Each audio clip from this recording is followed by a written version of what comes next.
This is a Diebold AccuVote TS electronic voting machine of the type used in elections in several U.S. states.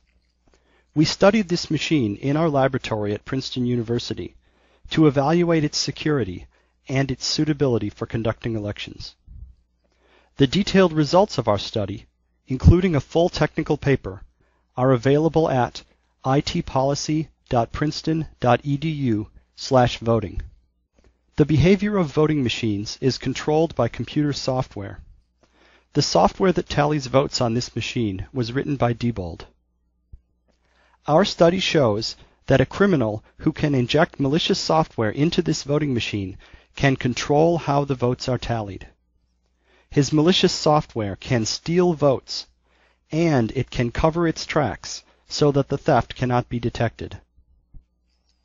To illustrate this danger, we have created in our laboratory a demonstration software program that steals votes. This video will show our demonstration software in operation.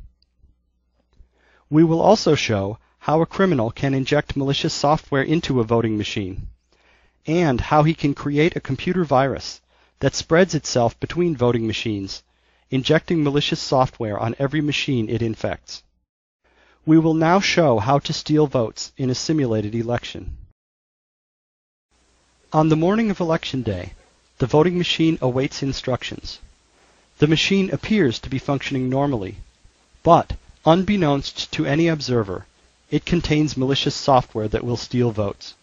The machine greets the election workers normally. At this point, the election worker can perform so-called logic and accuracy tests that are supposed to determine whether the machine is functioning correctly. Logic and accuracy testing is essentially a pretend election.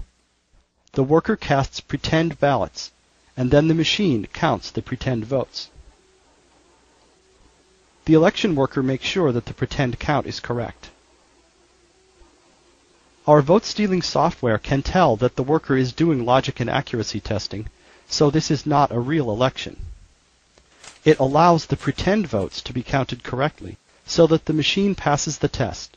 Everything still looks normal. Now the election worker tells the machine to start the election. The machine prints out a paper tape showing that no votes have been recorded yet. The election has begun. The first voter approaches the machine to cast his vote. The election workers have given him a voter card, which will allow him to cast one vote. He inserts the voter card into the machine, and the machine presents him with a ballot. In this example election, there are two candidates for president, George Washington and Benedict Arnold. The voter chooses George Washington. The machine asks him to confirm his vote, and he does so. The machine ejects the voter card after marking it as used. That's one vote for George Washington. 4 more voters cast their votes. They vote for George Washington, Benedict Arnold, George Washington, and George Washington. The correct result for this election is George Washington 4 votes, Benedict Arnold 1 vote.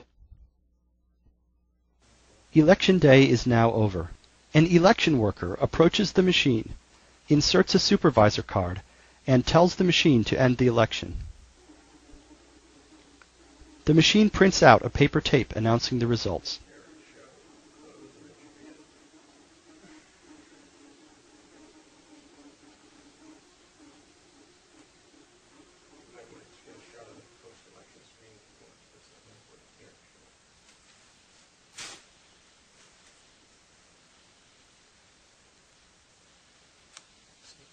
The tape shows that Benedict Arnold won the election, 3 votes to 2.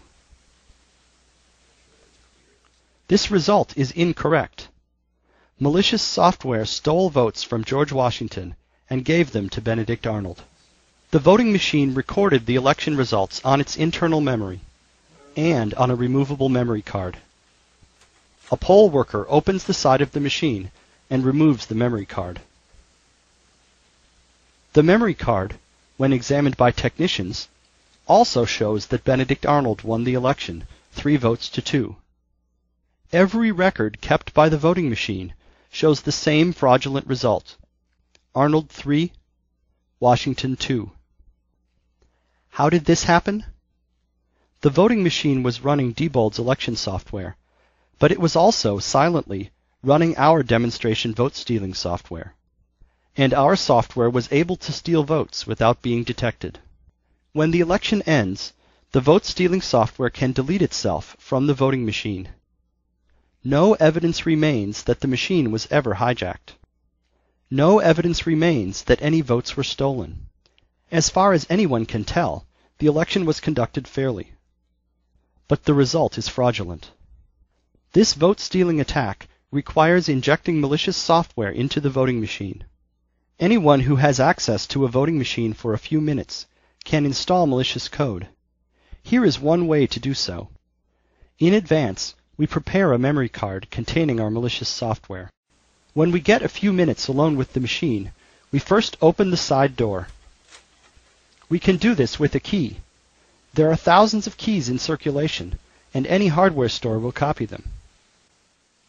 Even without a key, the lock is easily picked. One member of our team can consistently pick the lock in less than 10 seconds. Or we can simply remove a few screws and lift off the machine's cover.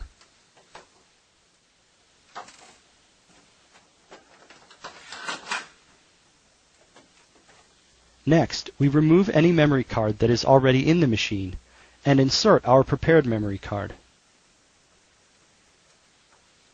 We press the power button to boot the machine. When the machine boots, it will automatically install our malicious software for us.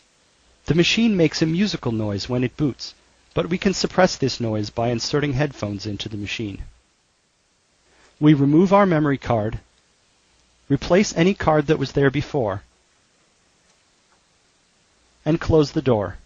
Our malicious code is now installed on the machine. The total elapsed time is less than 1 minute. Due to design flaws in the Diebold AccuVote TS voting machine, it is possible to construct a computer virus that infects these machines and spreads automatically from one machine to many others. To illustrate this, we have constructed a demonstration virus in our lab. The machines use removable memory cards to distribute software updates and store the results of elections.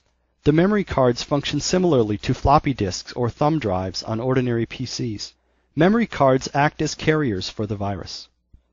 When a memory card is inserted into an infected machine, the machine copies the virus onto that memory card.